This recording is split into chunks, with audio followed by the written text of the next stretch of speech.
আমন্ত্রণ জানাচ্ছি বাংলা সংবাদে। শুরুতে সংবাদ শিরোনাম, পরে বিস্তারিত। টকশোতে ছাত্রকে রাজাকারের ছেলে বলায় দাবিতে বিএনপি নেতার ছবিতে অগ্নিসংযোগ। জানাবো নির্বাচন ইস্যুতে আলাদা ৩ দাবিতে অনড় বিএনপি, জামায়াত, এনসিপি। এদিকে আওয়ামী লীগ ক্ষমতা হারানোয় ভারতের মাথা নষ্ট বলছে দুলো। জানাবো গণবিরোধী উপদেষ্টারা শিক্ষকদের অনাহারে রেখেছেন বলছে রিজভী। এবং সর্বশেষ জানাবো শেখ হাসিনার বিচারের সঙ্গে নির্বাচনের সম্পর্ক নেই বলছে আমির খসরু। এখন বিস্তারিত। টকশোতে ছাত্রকে রাজাকারের ছেলে বলায় দাবিতে বিএনপি নেতার ছবিতে অগ্নিসংযোগ। টকশোতে এক ছাত্র প্রতিনিধিকে রাজাকারের ছেলে, আলবদরের ছেলে বলার অভিযোগে ঢাকা বিশ্ববিদ্যালয়ের বিএনপি নেতা ফজলুর রহমানের ছবিতে অগ্নিসংযোগ করেছে ছাত্র জনতা। তারা অবিলম্বে ফজলুর রহমানকে গ্রেপ্তার করার দাবি জানিয়েছেন, পাশাপাশি বিএনপিকে বলেছেন তাকে দল থেকে বহিষ্কার করতে। বুধবার বিকালে টিএসসি রাজু ভাস্কর্যে ফজলুর রহমানের ছবিতে অগ্নিসংযোগ করেন আওয়ামী লীগ ও মিত্র রাজনৈতিক দলগুলোর নিষিদ্ধের দাবিতে ২১ দিন ধরে গণ অবস্থানকারী ছাত্র জনতা। এর আগে অনলাইনে talk show face the people এবং ছাত্র প্রতিনিধি মিনহাজ উদ্দিনকে বিএনপি নেতা ফজলুর রহমান রাজাকারের ছেলে, আলবদরের ছেলে বলে সম্বোধন করেন। মঙ্গলবার রাতে এই টকশোর ক্লিপস সামাজিক মাধ্যমে নিন্দার ঝড় ওঠে। এর মধ্যে বুধবার ঢাকা বিশ্ববিদ্যালয়ের ফজলুর রহমানের বিরুদ্ধে বিক্ষোভ ও তার ছবিতে অগ্নিসংযোগের ঘটনা ঘটে। বিক্ষোভকারীরা বলেন, শেখ হাসিনা ছাত্রদের যে রাজাকারের নাতিপুতি আখ্যা দিয়ে জুলাই গণহত্যা ঘটিয়েছেন, ফজলুর রহমানও তারই পুনরাবৃত্তি করেছেন। জুলাই গণহত্যার শহীদদের দাগ না মুছতেই ফের রাজাকারের ছেলে সম্বোধন ছাত্রদের নতুন করে আতঙ্কিত করছে। বিক্ষোভকালে জাতীয় বিপ্লবী পরিষদের সহকারী সদস্য সচিব গালিবি ইহসান বলেন, আজকে আমরা ফজলুর রহমানের ছবিতে আগুন জ্বালাচ্ছি, এর কারণ হলো ৫ আগস্টের পরে আমরা যে নতুন স্বাধীনতা পেয়েছি তিনি তা মানতে পারেননি। তিনি যেখানে সেখানে বিপ্লবীদের যা মন চায় তা বলে কটাক্ষ করছেন। তিনি ফ্যাসিবাদের সুরে কথা বলছেন। সর্বশেষ একটি টক শোতে একজন ছাত্র প্রতিনিধিকে তিনি রাজাকারের বাচ্চা বলেছেন। শেখ হাসিনা এই রাজাকারের বাচ্চা বলেই জুলাই গণহত্যা ঘটিয়ে ভারতে পালিয়ে গেছেন। তিনি বলেন, আমরা ফজলুর রহমান সহ সবাইকে হুঁশিয়ারি দিয়ে বলতে চাই, স্বাধীন বাংলাদেশে নতুন করে কোনো তরুণ ছাত্রকে রাজাকারের সন্তান বললে তা বরদাস্ত করা হবে না। নব্য ফেসিবাদীদের বাংলাদেশে রাজনীতি করতে দেওয়া হবে না। বিপ্লবী ছাত্র পরিষদের আহ্বায়ক আব্দুল ওয়াহেদ সরকারের কাছে অবিলম্বে বিএনপি নেতা ফজলুর রহমানকে গ্রেপ্তারের দাবি জানান। তিনি বলেন, একজন ছাত্রকে রাজাকারের ছেলে বলায় ফজলুর রহমানকে সমগ্র ছাত্র সমাজের কাছে ক্ষমা চাইতে হবে। বিপ্লবী ছাত্র পরিষদ সদস্য সচিব ফজলুর রহমান বলেন, ভারতে পালিয়ে যাওয়া শেখ হাসিনার পেদেত্তা ফজলুর রহমানের ঘাড়ে চেপে বসেছে। তা না হলে ৫ আগস্টের পর তার দুঃসাহস হতো না আমাদের ছাত্র ভাইকে রাজাকারের ছেলে সম্বোধন করার। নির্বাচন ইস্যুতে আলাদা ৩ দাবিতে অনড় বিএনপি, জামায়াত, এনসিপি। দেশের রাজনীতি অঙ্গনে সব আলোচনাকে ছাপিয়ে শীর্ষে আছে নির্বাচন নিয়ে চলছে তীব্র বাকযুদ্ধ। রাজনৈতিক দলগুলোর মতামত স্পষ্টতই ৩ ভাগে বিভক্ত। এক পক্ষ ডিসেম্বরে জাতীয় নির্বাচন চায়, অন্যদিকে কেউ চাচ্ছে আগে স্থানীয় নির্বাচন হোক, আবার একটি পক্ষ গণপরিষদ নির্বাচনের দাবি তুলেছে। এই ত্রিমুখী লড়াইয়ের শেষ কোথায়? ডিসেম্বরে হবে কি জাতীয় নির্বাচন, নাকি হবে অন্য কিছু? সংস্কার আগে না নির্বাচন আগে, এ নিয়ে প্রথমে কথার ফুলঝুরি দেখা গেল, এর মধ্যে আরেকটা ঝগড়া ঢুকে গেছে। আগে স্থানীয় সরকার নির্বাচন নাকি সংসদ নির্বাচন? জাতীয় নির্বাচনে যারা সরকার গঠন করার ব্যাপারে আশা রাখেন তারা চান সংসদ নির্বাচন হোক আগে, নির্বাচিত সরকারের অধীন হোক স্থানীয় সরকার নির্বাচন। দেশের অন্যতম বৃহৎ রাজনৈতিক দল বিএনপির অবস্থান স্পষ্ট। রাজনৈতিক দল বিএনপি চায় আগে জাতীয় নির্বাচন।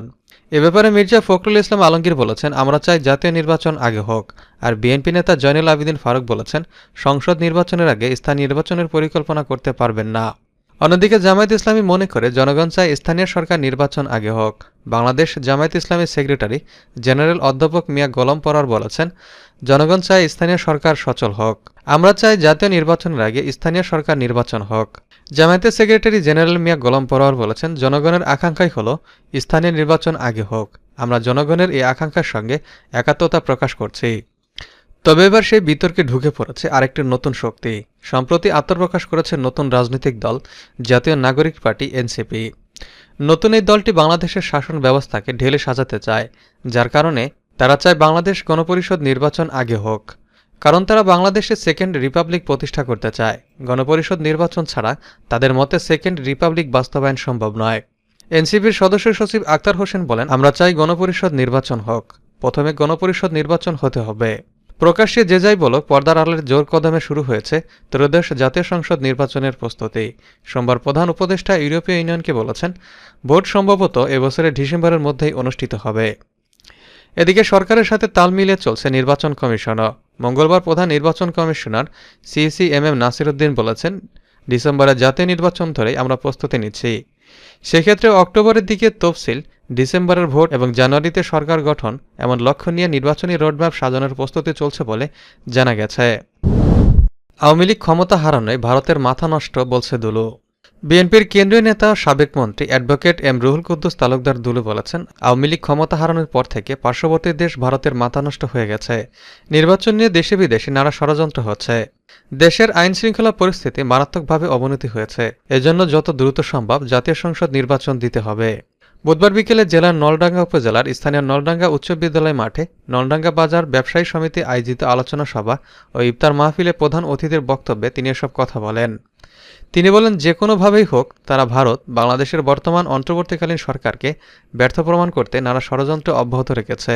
তারা যে কোনো মূল্যে দেশে অরাজকতা সৃষ্টি করে এ সরকারকে ব্যর্থ প্রমাণ করে পতিত আওয়ামী ফ্যাসিবাদী সরকারের লোকজনকে দেশে ফিরিয়ে আনতে ও জাতীয় নির্বাচনে তাদের সুযোগ সুবিধা দেওয়ার জন্য অপচেষ্টা অব্যাহত রয়েছে। এজন্য অন্তর্বর্তীকালীন সরকারের উচিত দ্রুত জাতীয় নির্বাচন দিয়ে জনগণের সরকার প্রতিষ্ঠা করে দেশে স্বাভাবিক অবস্থা ফিরিয়ে আনার দাবি জানান তিনি।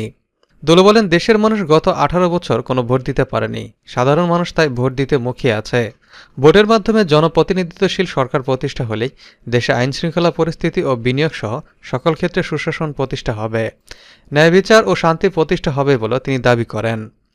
তিনি আরও বলেন, হাজারো ছাত্র জনতার তাজা রক্তের বিনিময়ে যে অর্জন কোনোভাবেই ষড়যন্ত্রকারীদের হাতে তা নষ্ট হতে দেয়া যাবে না। গণবিরোধী উপদেষ্টারা শিক্ষকদের অনাহারে রেখেছেন, বলছে রিজভী। এম আমিনুল ইসলামকে শিক্ষা উপদেষ্টা না করায় সরকারের সমালোচনা করেছেন বিএনপির জ্যেষ্ঠ যুগ্ম মহাসচিব রুহুল কবির রিজভী। তিনি বলেন, নিশ্চয়ই কিছু গণবিরোধী উপদেষ্টা রয়েছেন যারা শিক্ষকদের অনাহারে রেখেছেন। তারাই শিক্ষকদের প্রতি প্রধান উপদেষ্টাকে নজর দিচ্ছেন না। বুধবার জাতীয় প্রেস ক্লাবের সামনে সম্মিলিত নন এমপি ঐক্য পরিষদ অবস্থান কর্মসূচিতে এসব কথা বলেন রিজভী। তিনি বলেন, নন এমপিও শিক্ষকরা পেটের ক্ষুধা মেটাতে যে দাবি তুলেছেন তার প্রতি ন্যূনতম কর্ণপাত করেনি সরকার। এরা তো আবু সাইদ, মুগ্ধ ও আহনাফের রক্তঝরা সরকার। নন এমপিভুক্ত শিক্ষকরা 20 থেকে 30 বছর ধরে একটি টাকাও পাননি। তারা তো টাকা না নিয়ে অনেক ছাত্র তৈরি করেছেন, যারা সমাজের বিভিন্ন জায়গায় আছেন, বিভিন্ন সরকারি দায়িত্ব পালন করছেন।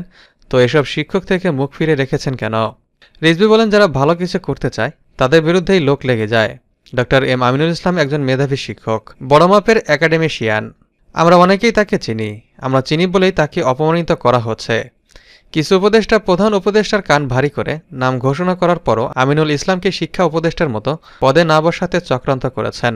একজন গুণী ও যোগ্য মানুষ আমিনুল ইসলাম, তাকে অন্তর্বর্তী সরকার যে অপমান করল তা অত্যন্ত দুর্ভাগ্যর। শেখ হাসিনার বিচারের সঙ্গে নির্বাচনের সম্পর্ক নেই, বলছে আমির খসরু। বিএনপির স্থায়ী কমিটির সদস্য আমির খসরু মাহমুদ চৌধুরী বলেছেন, শেখ হাসিনার বিচারের সঙ্গে নির্বাচনের কোনো সম্পর্ক নেই। বুধবার রাজধানীর একটি হোটেলে বিএসবিআর আয়োজিত গোলটেবিল বৈঠক শেষে সাংবাদিকদের একথা বলেন তিনি। তিনি বলেন, শুধু শেখ হাসিনা নয়, আওয়ামী লীগের বাকি অপরাধীদেরও বিচারের আওতায় আনতে হবে। নির্বাচিত সরকার শেখ হাসিনা সহ আওয়ামী লীগের অপরাধীদের বিচার করার বিষয়ে প্রতিশ্রুতিবদ্ধ থাকবে। জাতীয় নাগরিক পার্টির এনসিপি আহ্বায়ক নাহিদ ইসলামের বক্তব্যের সমালোচনা করে তিনি বলেন, জাতীয় নির্বাচনের সাথে নানা প্রস্তাব জুড়ে দেওয়া ফ্যাসিবাদী চরিত্রের মতো। সরকার দ্রুত নির্বাচিত সরকারের কাছে দায়িত্ব হস্তান্তর করবে, মানুষ এটাই প্রত্যাশা করে বলেও জানান বিএনপির নীতি নির্ধারণী পর্যায়ের এই নেতা।